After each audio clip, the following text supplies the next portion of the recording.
स्वागत करता हूं आप सभी लोगों का आज की इस क्लास में। अगले 20 एमसीक्यूज़ को हम इस क्लास में डिस्कस करेंगे। इससे पहले भी मैंने एमसीक्यूज़ वाली वीडियोस को अपलोड कर दिया है और ये उसी सीरीज़ में अगली वीडियो हमारी। तो पहला सेंटेंस है, इससे मैं स्टार्ट करता हूँ पहले क्वेश्चन से। विच सेंटेंस इज करेक्ट। इस सेंटेंस में से कौन सा सेंटेंस है वो करेक्ट है।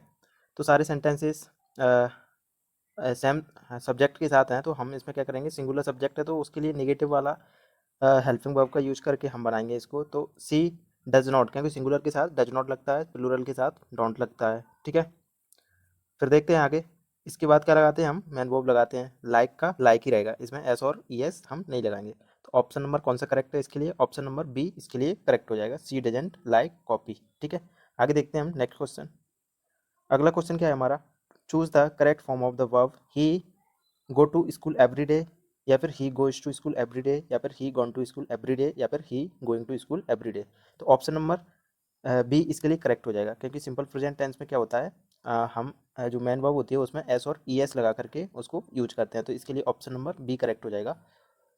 कौन, he goes to school every day. तो बी ऑप्शन इसके लिए राइट आंसर हो जाएगा, है ना। सिंगुलर के साथ हमने गो इसका यूज किया और प्लूरल के साथ हम गो का यूज करते हैं। ठीक है, आगे देखते हैं। What is the plural of child. Child का प्लूरल क्या होगा, चाइल्ड का प्लूरल चिल्ड्रन होता है। तो ऑप्शन नंबर सी इसके लिए करेक्ट आंसर होगा। नेक्स्ट देखते हैं आगे। Which sentence uses the first tense. इनमें से पास्ट टेंस कौन सा है, आई एम ईटिंग, ये नहीं है क्योंकि ये कौन सा है, ये कंटिन्यूस का है, प्रेजेंट कंटिन्यूस का।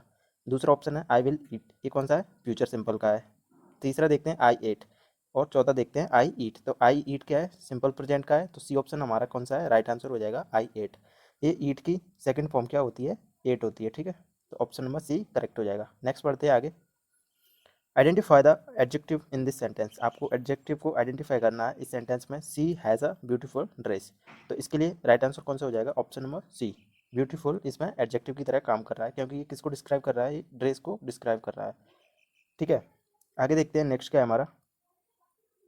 Select the correct article. Article sound के बेसिस पे हम फिल करते हैं। तो ये आर्टिकल मैं आपको एज अ गिफ्ट के रूप में देता हूँ, आप इसका कमेंट बॉक्स में आंसर करेंगे। ठीक है, ऐसे आप इसका कर सकते हैं, जैसे 6 नंबर का कौन सा करेक्ट होगा, तो इस तरीके से आप उसको कमेंट बॉक्स में कमेंट करिए। नेक्स्ट क्वेश्चन है हमारा, which is a correct question tag. कौन सा करेक्ट क्वेश्चन टैग है। करेक्ट क्वेश्चन टैग मैंने कल बताया था, इससे पहले की वीडियो में बताया था, अगर आपने देखी हो। हम कैसे लगाते हैं, सी कैन सिंग, मतलब वो गा सकती है। अब इसको कंफर्म करने के लिए हम बोलते हैं है ना, इस तरीके से। तो इसमें क्या होता है, आपको लगाना है जो हेल्पिंग वर्ब क्या लगी है इसमें, कैन। इसको लगाने के बाद इसमें अगर ये पॉजिटिव है तो इसको कांट करना है, मतलब कैन नॉट हो जाएगा। अगर ये कैंट पहले से होती तो इसको हम कैन ही करते, पॉजिटिव लेते। तो यहाँ पर ये पॉजिटिव है पहले, तो इसको हम लेंगे कांट। ठीक है, इसके बाद जो सब्जेक्ट जैसा कि जैसा दिया है एज इट इज उसको रख देना है। फिर उसके बाद क्वेश्चन टैग आ जाएगा यहाँ पर जो काली स्थान है, तो यहाँ पे आएगा can't she. She can sing can't she, वो गा सकती है ना, इस तरीके से बोलते हैं। तो उसके लिए हम इस तरीके से बनाते हैं। आगे देखते हैं नेक्स्ट क्या है हमारा। Choose the correct preposition. आपको करेक्ट प्रपोजिशन है वो चूज़ करनी है 8 नंबर के लिए। He is good at English, या फिर इन इंग्लिश, या फिर ऑन इंग्लिश, या फिर फॉर इंग्लिश। मैंने बताया था जब आप किसी चीज़ में माहिर होते हैं, अच्छे होते हैं, या फिर आप कोई भी चीज़ को प्ले करने में या फिर बोलने में, है ना, तो उसके लिए आप एट प्रपोजिशन का यूज करते हैं। तो इसके लिए option number A right answer हो जाएगा। नेक्स्ट बढ़ते हैं आगे। 9 नंबर का क्या है हमारा, which is the correct comparative form. आपको कंपेरेटिव फॉर्म कौन सी है वो आपको बताना है। आप डिग्रीज पढ़ते हैं तो उसमें आप पढ़ेंगे पॉजिटिव डिग्री। ठीक है, positive degree, comparative degree and superlative degree. 3 तरह की डिग्रीज हम पढ़ते हैं। पॉजिटिव डिग्री में सिर्फ और सिर्फ है, पॉजिटिव में आप किसी चीज़ को कंपेयर नहीं करेंगे, एक ही चीज़ की विशेषता बताएंगे। ठीक है, कंपैरेटिव में क्या होता है, किसी दूसरी चीज़ से एक चीज़ को कंपेयर करना, तो उसको हम कंपैरेटिव बोलते हैं। कंपैरेटिव डिग्री होती है वो। उसके बाद होती है सुपरलेटिव डिग्री, मतलब कई सारी एक जैसी चीज़ों में से किसी एक चीज़ की बात की जा रही हो, तो उसके लिए हम करते हैं सुपरलेटिव डिग्री। इसी तरीके से इसमें है Gudur, more good, better, best. तो ऐसे हम इसको क्या पूछा है हमसे, कंपैरेटिव डिग्री। तो कंपैरेटिव डिग्री के लिए ऑप्शन नंबर सी इसका राइट आंसर हो जाएगा। ठीक है, क्या हो जाएगा इसका, ऑप्शन सी करेक्ट होगा। इसको मैं एक बार सेंटेंस से समझाता हूँ, पहले इसको हम क्लीन करते हैं। मैं ऐसे लिख सकता हूँ,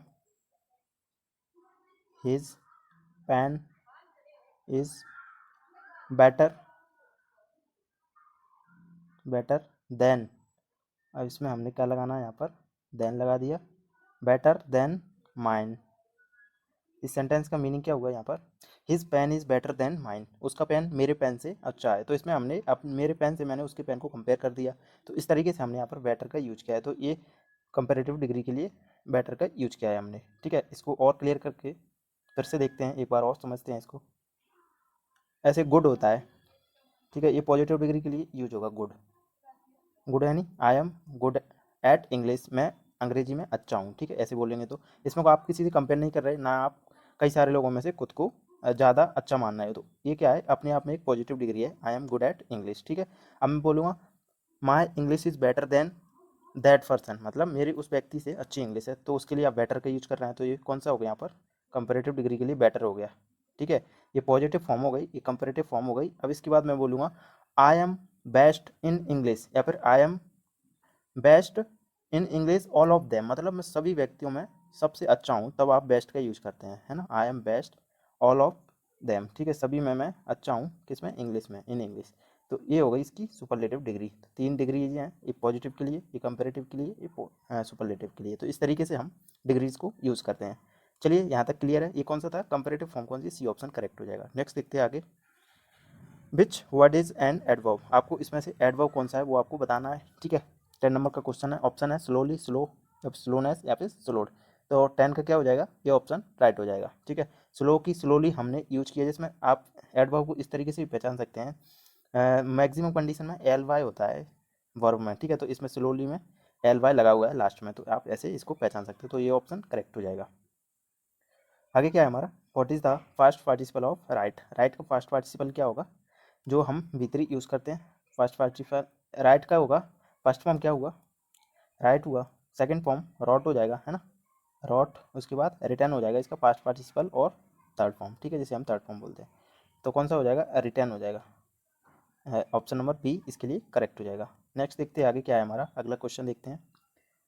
12 नंबर है, which sentence is in the future tense, future tense कौन सा है इसमें आपको बताना है। फ्यूचर के लिए हम क्या यूज़ करते हैं, विल का यूज़ करते हैं। तो ऑप्शन नंबर सी करेक्ट हो जाएगा इसका, आई विल प्ले फुटबॉल, मैं फुटबॉल खेलूंगा।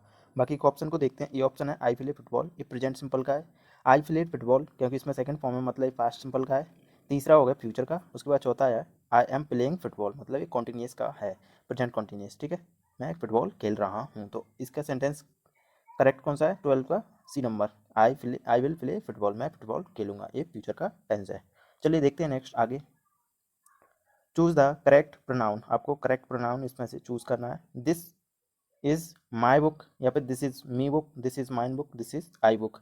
तो आपको प्रोनाउन कैसे यूज करते हैं आप किसी की जगह, आप अपनी जगह, आप अपना नाम ना बोल करके अपनी जगह प्रोनाउन का यूज कर रहे हैं। तो दिस इज माई, ये मेरे लिए प्रोनाउन होगा माई। ठीक है, तो इसके लिए ऑप्शन नंबर क्या हो जाएगा, करेक्ट, डी ऑप्शन करेक्ट हो जाएगा। This is my book. Mine का यूज आप कैसे करते हैं, आप ऐसे इंडिकेट कर रहे हैं, मान के चलिए ये बुक है, आप बोल रहे हैं दिस इज माइन, इसके बाद आपको कोई नाउन नहीं लगाना पड़ेगा।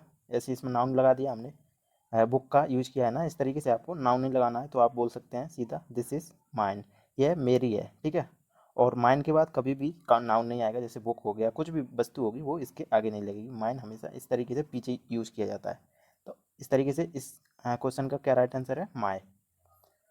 14 क्वेश्चन है हमारा, विच इज काउंटेबल नाउन, इसमें से काउंटेबल नाउन कौन सा है। काउंटेबल नाउन होता है एक, ठीक है, काउंटेबल नाउन, और एक होता है अनकाउंटेबल नाउन। दो तरह के नाउन होते हैं। काउंटेबल नाउन वो होते हैं जिनको गिना जा सकता है, और अनकाउंटेबल नाउन वो होते हैं जिनको गिना नहीं जा सकता। तो इन चार ऑप्शन में से पानी है, इसको गिना नहीं जा सकता, ये अनकाउंटेबल नाउन होगा। शुगर है, इसको भी नहीं गिना जा सकता, ये भी अनकाउंटेबल है। एप्पल है, एप्पल को गिना जा सकता है, ये काउंटेबल नाउन है, और इस क्वेश्चन का आंसर भी यही होगा। राइस है, इसको भी नहीं गिना जा सकता। ठीक है, इनको हम कैसे लेते हैं, तौल के लेते हैं, है ना। तो इस तरीके से आप मतलब इनको काउंट नहीं करते, कि आप खरीदने जाते हैं तो वहाँ पर काउंट नहीं करेंगे ना इन चीज़ों को। शुगर हो गया, तो राइस हो गया, पानी हो गया, और एप्पल्स को हम काउंट करके ले सकते हैं। ठीक है, तो इसके लिए राइट आंसर सी ऑप्शन होगा। चलिए आगे देखते हैं हम, अगला क्या है। चलिए आगे देखते हैं, अगला क्या है हमारा, 15 नंबर का है। Which is a correct passive sentence, इनमें से कौन सा पेसिव सेंटेंस है वो करेक्ट है। The cake eaten by John, या फिर the cake was eaten by John, या फिर जॉन ईटन द केक, या फिर John was eaten the cake. तो इसके लिए राइट आंसर कौन सा हो जाएगा, the cake was eaten by John. ठीक है, जिस चीज़ में हम चर्चा कर रहे हैं वो हमारी मेन चीज़ है इसमें, वो क्या है, केक है, केक का काम किया जा रहा है ना। जो चीज़ पे हम वर्क करते हैं उसको हम पहले लेते हैं। तो केक है हमारा, तो मेन सब्जेक्ट क्या होगा, केक होगा। अब केक पास्ट की बात कर रहे हैं ना, तभी तो इसमें मतलब केक किसने खाया, जॉन ने खाया, तो द केक बॉज, हमने बॉज लगाया, ईटन यानी वर्ब की थर्ड फॉर्म बाय जॉन, ठीक है। तो ऑप्शन नंबर बी करेक्ट हो जाएगा। और इसको देखते हैं तो ये इसलिए गलत हो जाएगा, John was eaten the cake, क्योंकि जॉन वो नहीं है, क्योंकि जॉन को नहीं खाया गया है यहाँ पर। अगर इसका सेंस बनेगा तो ये बनेगा कि जॉन को खाया है किसने, केक ने, या फिर इस तरीके से बनेगा, ठीक है। तो ये गलत हो जाएगा, तो option number B right answer है। आगे देखते हैं नेक्स्ट, विच इज़ करेक्ट, कौन सा करेक्ट है इसमें से, I have lived here since 2010, for 2010, from 2010, या फिर 2000 एट 2010। तो कौन सा राइट आंसर हो जाएगा, 16 का राइट आंसर है ए ऑप्शन। क्योंकि आप कोई लंबे समय से कहीं रह रहे हैं तो उसके लिए आप सिंस लगाते हैं एक पॉइंट से, पॉइंट ऑफ टाइम से। मैंने बताया ना, पीरियड ऑफ टाइम के लिए आप फॉर यूज़ करते हैं और पॉइंट ऑफ टाइम के लिए आप क्या यूज़ करते हैं, सिंस का यूज़ करेंगे, है ना।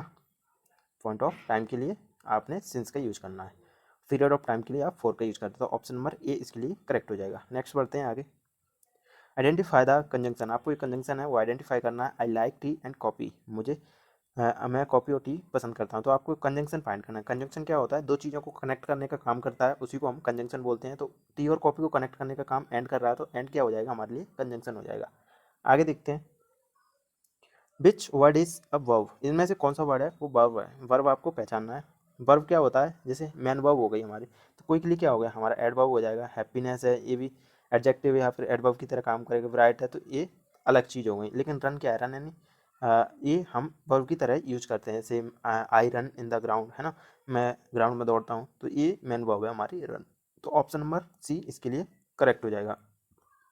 आगे देखते हैं नेक्स्ट क्या है हमारा, what is the superlative of happy, happy का सुपरलेटिव क्या होगा, मोस्ट हैप्पी, हैप्पियर, या फिर हैप्पीएस्ट, या फिर हैप्पीएस्ट। तो राइट आंसर कौन सा हो जाएगा, ऑप्शन नंबर सी, सी इसके लिए राइट आंसर होगा। मैंने बताया जिसमें एल वाई लगाया तो वो क्या होगा, एडवर्ब होगा इसमें। और डिग्रीज की बात करते हैं हम, तो डिग्रीज में क्या होता है, एक होता है ई आर जिसमें लगा होगा लास्ट में, तो वो होगा हमारा कंपेरेटिव डिग्री। जैसे हमने बेटर में देखा है ना, बेटर में लास्ट में क्या लगा है, ई आर लगा है, और ई एस टी लगा हुआ है ना, एस टी आपको देखना है, तो वो होगा हमारा सुपरलेटिव डिग्री। तो इनमें से एस टी दो दो चीज़ों में लगा हुआ है, तो स्पेलिंग ये गलत है ना, इसमें हैप्पीएस्ट लिखेंगे तो ये करेक्ट स्पेलिंग होगी। तो राइट आंसर सी हो जाएगा। आगे देखते हैं नेक्स्ट हमारा क्या है, विच सेंटेंस इज करेक्ट, कौन सा सेंटेंस करेक्ट है, he have a car, he has a car, he having a car, he haves a car. तो ही एक सिंगुलर है और सिंगुलर हमेशा सिंगुलर हेल्पिंग वर्ब को लेगा। तो ऑप्शन नंबर कौन सा करेक्ट हो जाएगा, इसमें हैव लगा है, हैविंग लगा है, और हैव्स तो होता ही नहीं, वैसे भी हैविंग है और हैव है, तो ये गलत हो जाएंगे। ही हैज़ अ कार एक पजेशन के लिए, पजेशन मतलब जिस पे आपका हक होता है, तो उसको आप पजेसिव बोलते हैं, ठीक है, पजेसिव होगा वो आपके लिए। तो कार को आप पजेस कर रहे हैं, मतलब आपका अधिकार है, आप उसके मालिक हैं, तो इसके लिए आपने हैज़ का यूज़ किया यहाँ पर। तो he has a car, right answer को होगा ऑप्शन नंबर बी। और आज की इस क्लास को यहीं पर वाइंड अप करते हैं। 20 क्वेश्चन है, एक आपके लिए मैंने गिफ्ट में दिया था, उसका आप करेंट आंसर है वो कमेंट में कर सकते हैं, ठीक है। तो चलिए आज की क्लास को यहीं पर वाइंड अप करते हैं।